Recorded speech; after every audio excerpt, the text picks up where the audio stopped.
Hello, I'm Dennis Rubin, and welcome to the very first edition of Inside De Pere Fire and Rescue.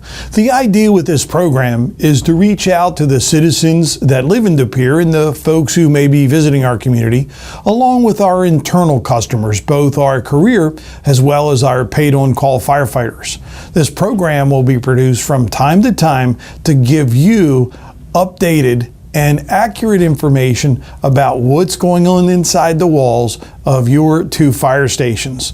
In this inaugural edition, we're going to talk about a very exciting program that was held at St. Norbert's College on Monday, August 24th and Tuesday, August 25th. With the help of a lot of our community supporters, we were able to bring in a national speaker. Fire Chief Alan Brunacini, who retired after 28 years as being the fire chief in the city of Phoenix, presented an outstanding program for us. Chief Brunacini has been featured in the Wall Street Journal on 2 occasions with his various programs, along with writing several textbooks on the topics that he presented right here for us in Northeast Wisconsin.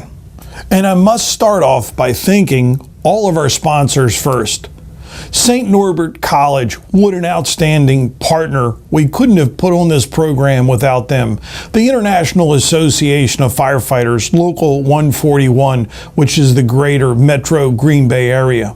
The International Association of Fire Chiefs, the Great Lakes Division. Aurora Bay Care Medical Center. Paul Conway Fire Equipment. Festival Foods. Amerilux.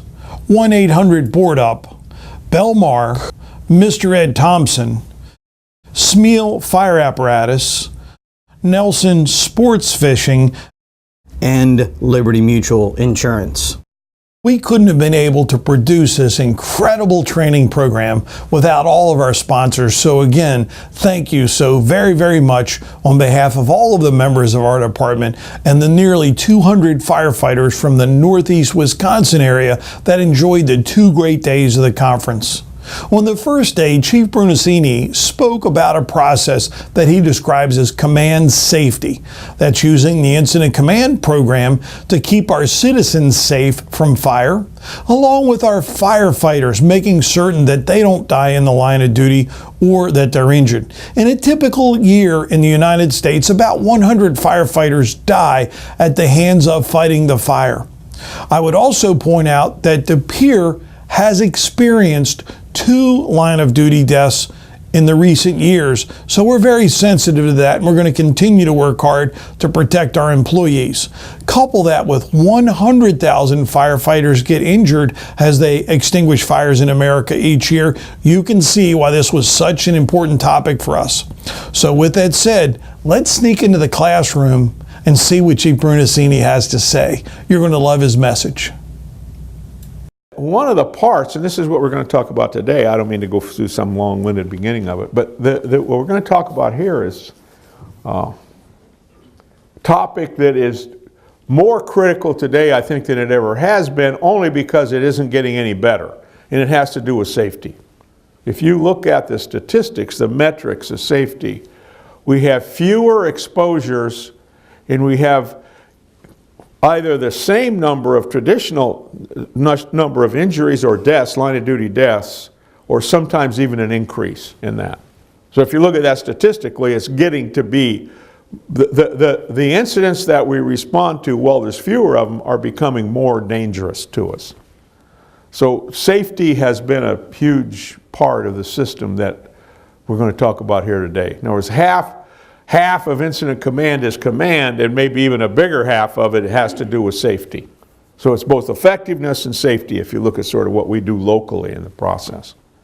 One of the things that it did was, and we mentioned it here, about the strategic responsibility, is that we realized that we had not made enough of an investment in incident commander capability in managing the strategic part of the whole firefighting operation.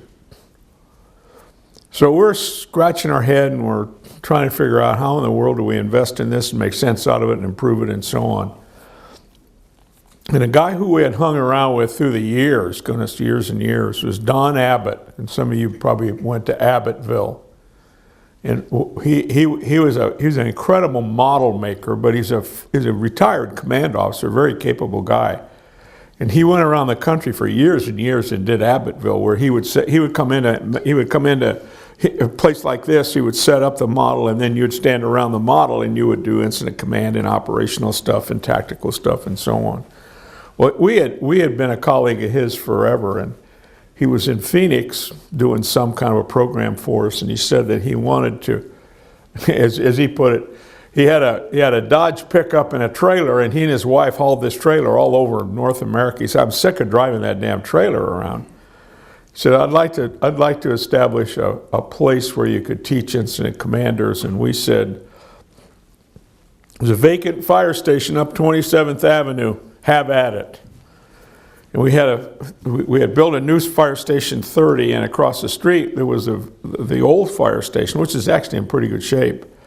So he remodeled that fire station and created, I think, the first of its kind, probably anywhere that we knew of in the fire service, a command training center. In other words, a center that was designed to do high fidelity simulations for incident commanders, just in the way we've talked about here. Stationary remote ICs outside the system and so on, outside the area and so on.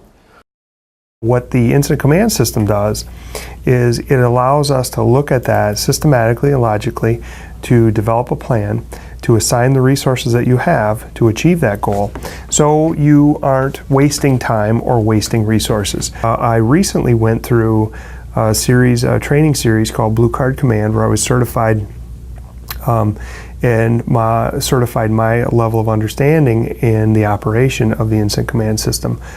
The program was a program that was developed and taught through Chief Brunacini and his two sons. So in this particular program, I spent a significant amount of time on the computer, online, watching videos, going through the scenarios and the tutelage that he offered through the program.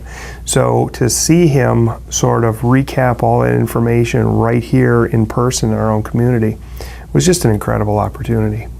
In the world of the fire service today, there are a few key players that are currently on the cutting edge of releasing articles for magazines like Fire Engineering, or working on the next textbook, if you will.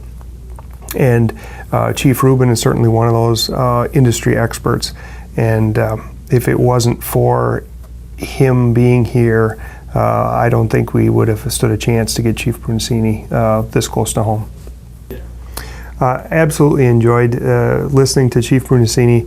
I loved the roundtable discussion, where in the conclusion of each day, individuals from the audience would participate in a question and answer series from the audience. So the questions were random, no idea what they're going to be, but the Chief Brunacini would give his response or his thoughts, as well as the people within the audience. So I found that to be very informative and very motivational as well, to see how my peers were handling certain situations, and to see them all discuss it around the round table was a great experience. But it was an interesting experience looking at the next level of creating a safer and more effective response to these 8 functions. 8 functions have been timeless. Nobody, I mean, they're pretty standard in the process. This is pretty timeless too, I'm sorry to say. The 5 things that kill firefighters in the line of duty: lack of incident command, inadequate risk assessment. In that command safety book, the situation evaluation chapter is 100 pages. They finally said, quit writing. This book is too damn long, which it is, too damn long as it is. They said, write another book on risk assessment. You only got 1 chapter here, so that was kind of an interesting thing. Accountability, big deal. If you don't have a command system, you don't have accountability. If you don't have an accountability system, you don't have a command system, because you don't know where anybody is and where they are. Communications, huge issue, huge part of Blue Card, just because it's in the functions, is communications. Longest part of Blue Card is communications. And lack of safety SOPs. I don't know that it's a lack of safety SOPs, a lack of us enforcing safety SOPs. Most of us have plenty of SOPs. The light's red, stop. You don't need another SOP. You just need a system that says if the light's red, stop. Use that as an example. Don't breathe smoke. You don't need a lot of, the SOPs are probably pretty refined and they've been there a long time. Clearly, if there's a better SOP, we ought to develop it and use it, but I don't know if they call it lack of SOPs. These are pretty timeless, if you sort of think about it.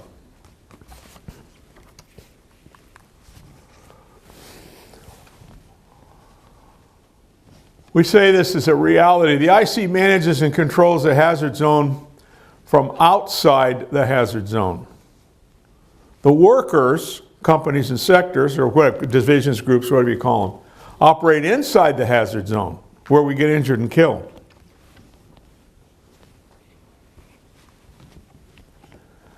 The troops go into the hazard zone. The IC must protect the troops. Now this is kind of what we're talking about here the rest of the day together. If the IC is not doing a standard local command routine, the troops should not go into the hazard zone. Now, that's easy to make a slide up. The troops are very anxious to go in the hazard zone. You got to pull them out. You don't have to push them in. So, well, I think that's true, but I think if you asked your mom, if the fire chief reported to a council of mothers, they would say, my son is not, or daughter is not going to go in the hazard zone as long as you have Battalion Chief Smith operating in your system. Why? Because he's not safe. He's not competent as an incident commander. That would be an interesting meeting, wouldn't it, Chief? I'd like to work for my mother. Would it be safer? Oh, Lord, yeah. Would it make more sense? Sure. Would it be nicer? Absolutely. Would we last longer? Probably. Yeah, yeah. We say that the basic should revolve around the IC's basic job description. What's the IC? Paul Carr, what do you want us to do when we're the IC? Here, here's the answer. These 8 functions. The 8 standard functions of command. Now, and this is kind of the punchline. We use the 8 functions to automatically, in other words, when you do these functions as an IC on the strategic level, no matter where you are in the food chain, but when these get accomplished, practically what we end up doing is we automatically combine and integrate safety with effectiveness or command. You can use the 2 words together. Now, if you do these, you're not only going to put the fire out, but we hope, and certainly we have tried to design it this way, that you will survive putting the fire out, which is a big deal. You can't put the fire out if you don't survive. In other words, we cannot deliver standard service when we're a victim, very simply. Who are you saving now? Ourselves. When Brett Tarver did a Mayday, what did we stop doing?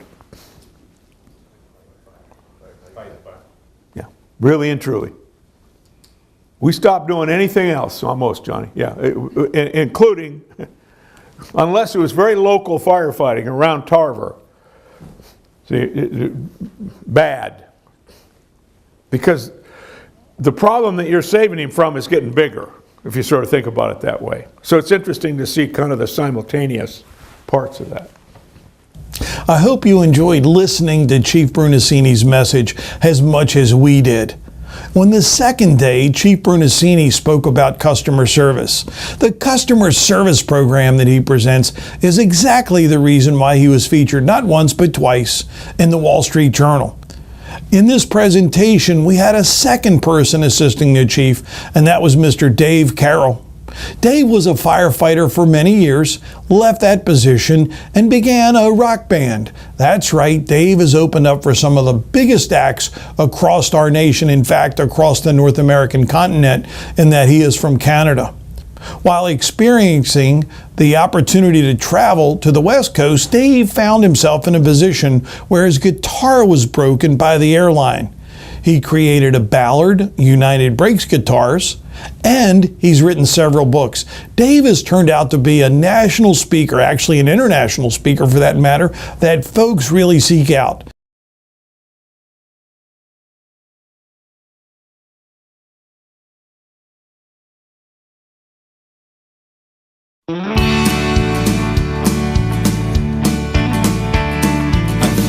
United Airlines on my way to Nebraska. The plane departed Halifax, connecting in Chicago's O'Hare. While on the ground, a passenger said from the seat behind me, "My God, they're throwing guitars out there."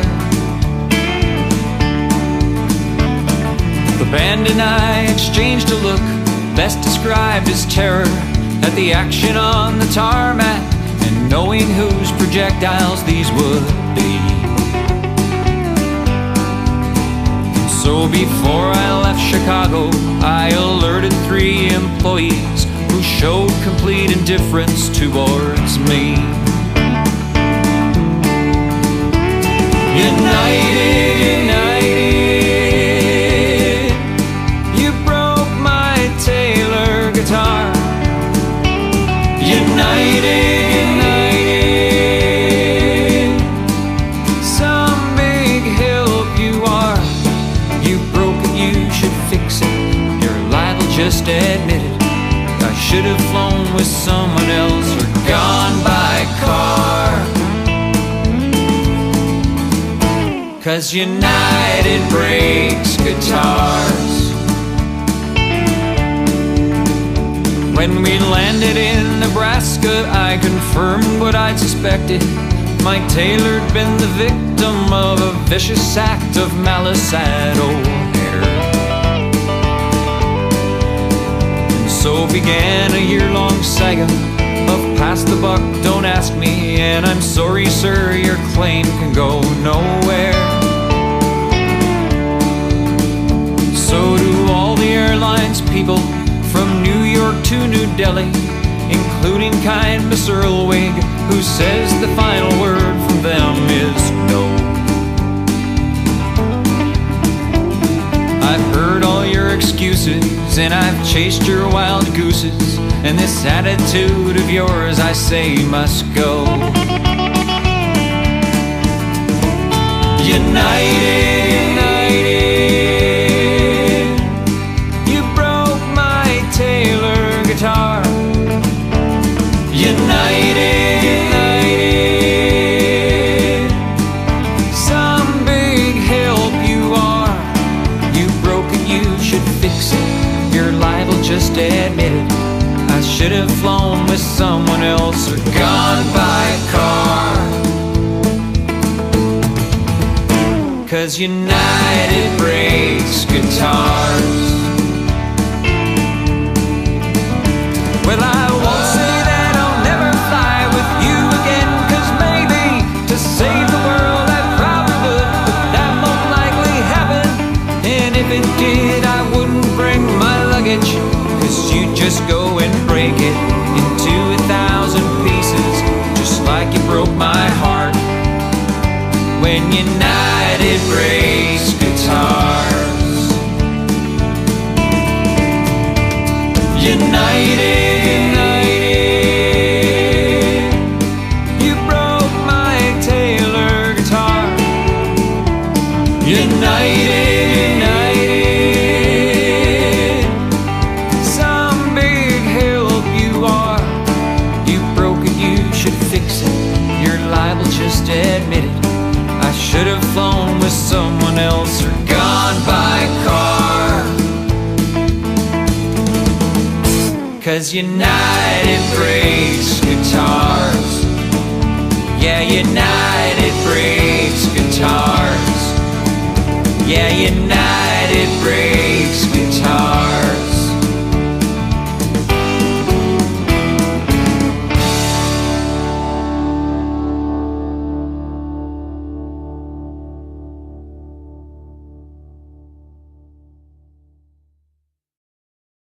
Chief Chief Brunacini shared a very powerful anecdotal story about Mrs. Smith. Again, that's the proverbial customer that we serve. And as she was transported to the hospital and was put into that hospital gurney, she realized that her pink fuzzy slippers were not with her. And essentially, that's her security blanket. The firefighters quickly realized how distressed she was. They went back to her home, grabbed her slippers, drove back to the hospital, and put them on her feet. Caused a great relaxation, great support for her, allowed her stay to be just a little bit more comfortable at the hospital. And oh, by the way, if there would have been an emergency call in between, they certainly would have taken that call. But Chief tells the backside of that story as well. And he goes on to say the reason why those firefighters instinctively knew how to take great care of Mrs. Smith, it's because the leadership in the Phoenix Fire Department took care of the members. They made sure that the goals were clear and direct, that they felt supported, that he was there for them and their families like he would expect the firefighters to be there, as it were, for the families of the folks that may dial 911.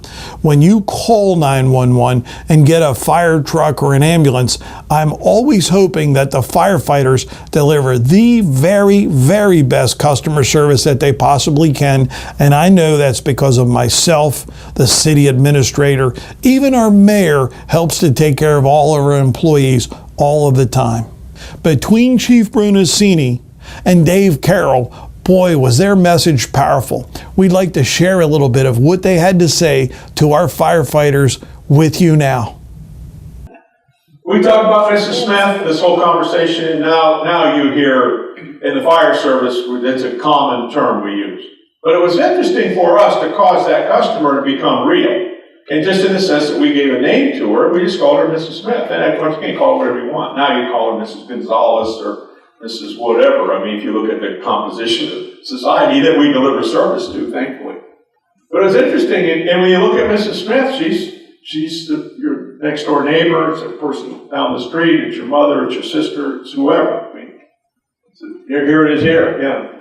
She really not new, real life person calls us for help, depends on us, trusts us, and remembers us. So what we need to have more of a strategy in saying, what are the dynamics of her memory? The only thing we're going to leave her is a memory, and we hope it's a positive one.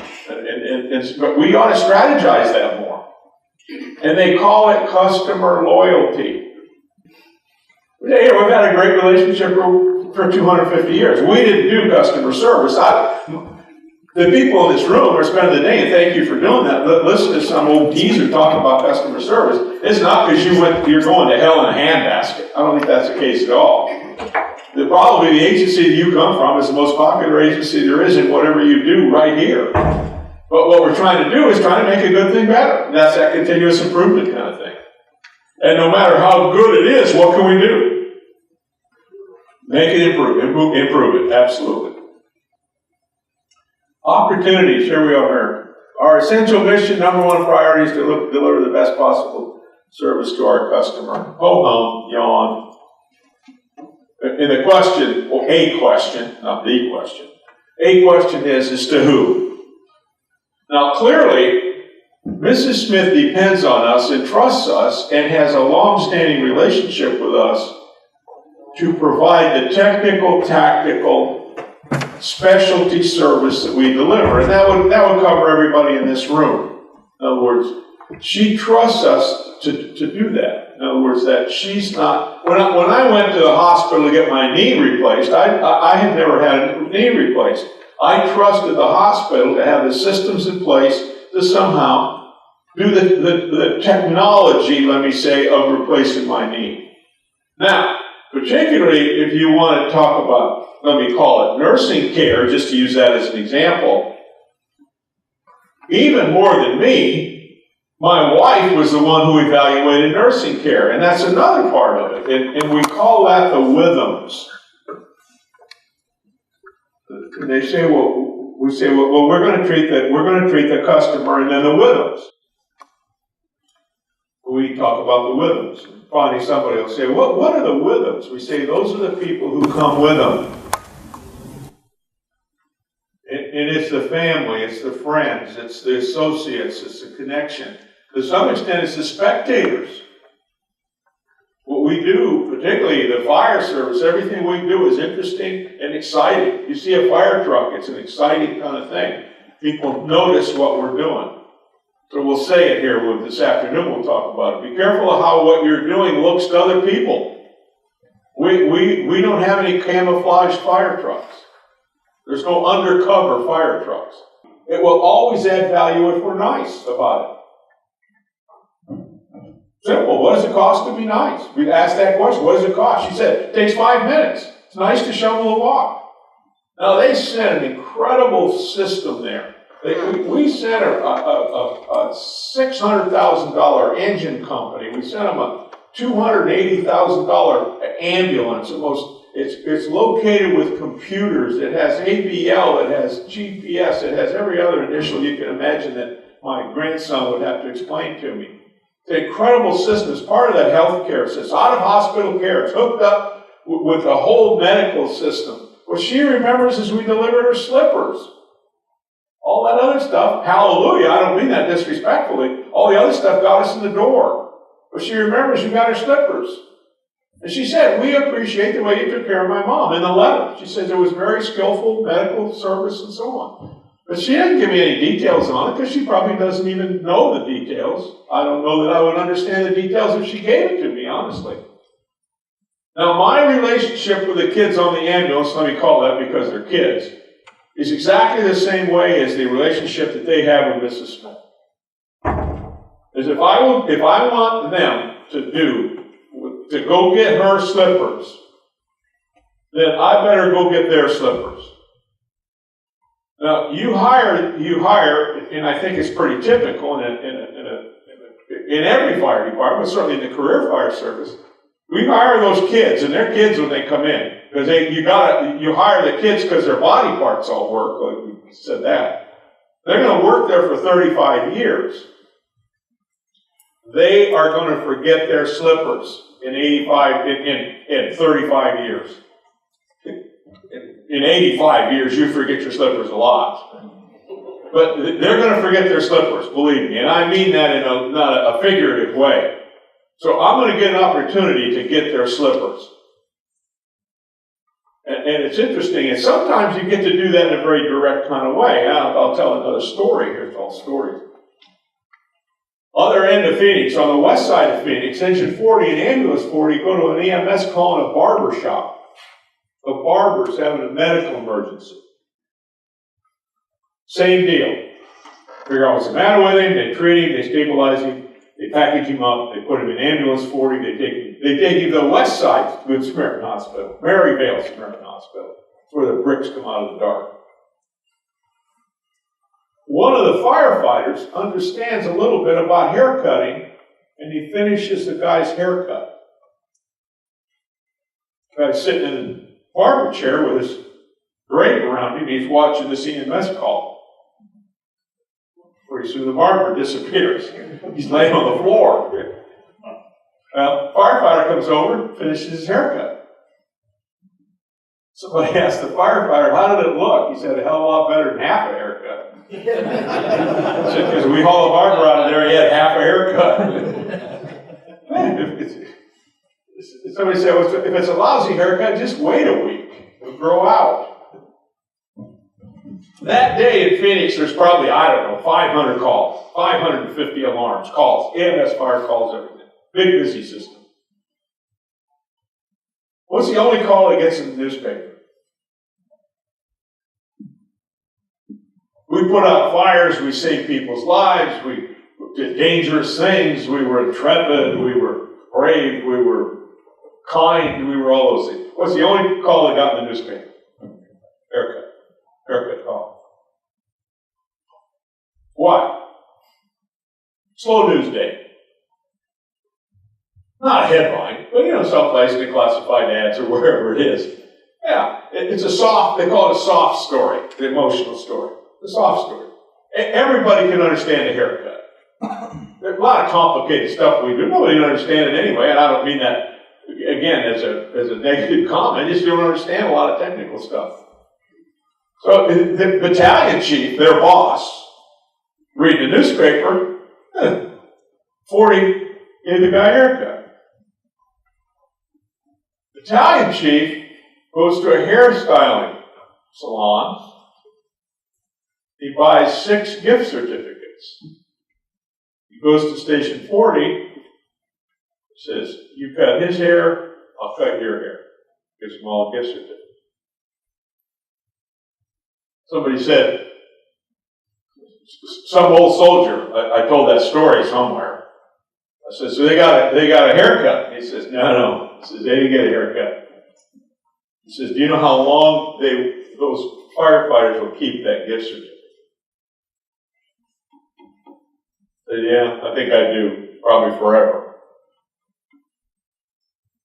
But what's the message? What's the message there? What? And I want them to be nice. I want the workers to be nice. I'm their boss. What do I have to do? I gotta be nice. I gotta get their slippers. I just think that the message that Chief Brunacini gave today is applicable to not just firefighters, but anybody who does any kind of public service. Anytime that we can give a value added to the people that we serve, I think we're going to get a better outcome in the situations that we're involved in. So, you know, just being nice, I know people can just see that as, you know, just kind of a typical thing. We should be nice to people. But it's really for the benefit of our communities that we serve. And being a firefighter, I'm proud to be a firefighter, and I hope the people that live in this community that see this message know that, you know, that it's really important and it's special, and that we're just trying to get better at what we do. Well, one thing that I say every day as a division chief when we do our morning briefings with all 13 of our stations is I say be nice. And then the second thing is put out the fire. So we talked about both of them here at this conference, and the first day was talking about incident command and having a presence, and, you know, and putting out the fire and doing that in a safe manner. The second day was about customer service and how, you know, our job is to be nice to the customers. The customers that call us during their 911 calls, you know, they need us, and so, you know, we need to make sure that in the back of our minds we're giving them the best possible service, but as well as just, you know, again, just giving that little bit extra because they are in need and they are in crisis. And again, I think the Chief Brunacini's message really hit home. Chief Rubin is a great guy. I'm a big fan of his, as well as Chief Brunacini. I mean, you know, anytime you can see like your icons or, you know, people who are leaders in the industry that you're in, I think it's a great thing. I know I'm not going to meet the President of the United States. I'm not going to meet LeBron James. I'm not going to meet Brad Pitt. But here I am. I got a chance to meet Chief Brunacini and also Chief Rubin as well. And it's just great. It's a great feeling. And, you know, just to pick their brains in terms of knowledge that they have. They've been doing this a long time. It's just a great thing. And so I'm really glad that I took advantage of this situation, this training. It's excellent. Said, well, we'd like to save more contents. They said, well, give us salvage boxes. Huh? Give us a box that we can, a sturdy cardboard box that we can quickly set up, and we will put people's possessions that have survived the fire. And I hate to say this to people who are not firefighters, because you're going to think we're a bunch of hairy-legged savages, because we are. We used to just shovel it out. So now they start using salvage boxes. Now I'm going to ask the firefighters here. You have fire in Mrs. Smith's kitchen. I've been talking about that all day with you. You knock the fire down, you ventilate it, you light it up. You're a company that's working in the kitchen, and the battalion chief comes, or somebody comes in, the tactical boss comes through and says, check for extension behind that cabinet. What do? Firefighters. Tear off the cabinet. Open the wall. You tear the cabinet down and you check behind the wall, right? What's in the cabinet? Everything in China. Mrs. Smith. Not dishes, china. It's a little gold, it's a cream-colored china that has the gold leaf around it, and then or the gold stripe around it, and then the little leaf in it. Where'd she get it? From her grandma. Yeah. I broke 10,000 of those dishes, so I'm a reformed drunk now. So these firefighter characters, they take those dishes, they put them in a salvage box, they duct tape it up, they put Igor, Mongo, Ladder 11 dishes, put it in a safe place, they get their little battery operated tools, they go, now they have an electric drill with a drywall chuck, and the whole world is put together with drywall screws or duct tape. And they go ramp, ramp, ramp, ramp, ramp. They take the cabinet off the wall, they get their little 4-inch saw, circular saw, they cut a hole in the thing, they take the piece that they take out of the hole, and they check for extension. Is that kind? Isn't it? Is that kindness extended to a piece of property, ma'am? Yeah, yeah. Now, when the fire's over, what does Mrs. Smith think happened to her china? Stole it. No. She thinks, man, it's gone. She discovers the box that her china is in. What does she say in her letter? She tells you the story about how she got that when her grandmother died. Her grandmother left it to her with a note. So, I mean, off you go. What did it cost? The salvage box cost, the box costs 11 cents. Now on the side of it, it says, courtesy of the Phoenix Fire Department. It has our symbol on it. They used 1,000, once we got this program going, they used 1,000 boxes a month. Who's in the advertising business in here? What would it cost for us to get 1,000 little billboards with somebody who had had an experience with us where what's the message that billboard sent? What is it? What's the meaning of that? You got to say it. She said, we care. We care. We care. Paul Conway Fire is a company that's actually out of Milwaukee. We sell police, fire, and industrial safety equipment throughout the state of Wisconsin and Illinois. We have basically the gear that they wear, tools that they use, and pretty much everything that they may need to do their job more safely. We display them here, and then the chiefs can come by and just kind of see what we have and ask any questions they may have, and just actually be able to get their hands on the stuff in person rather than, you know, just looking at it on a website. Chief Brunacini is kind of a legend in the fire industry, and we believe that training in any form is of benefit to all firefighters, whether we sell to them or not, whether they're our customers or not. It's just something that we can all benefit from because safety in general is better.